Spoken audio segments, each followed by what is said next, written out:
40 ਸਾਲੀ ਅਬੂ ਨਵੀ ਨੂੰ ਜੂਸ ਵੀ ਮਿਲਾਇਆ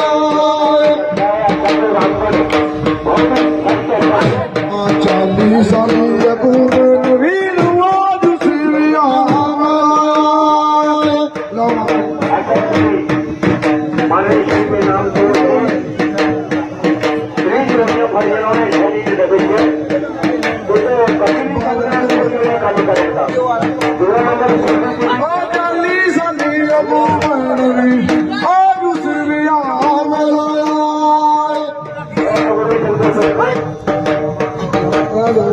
वास्ता कहिए लो ओ भाई हमारे बाबा आदम जिसको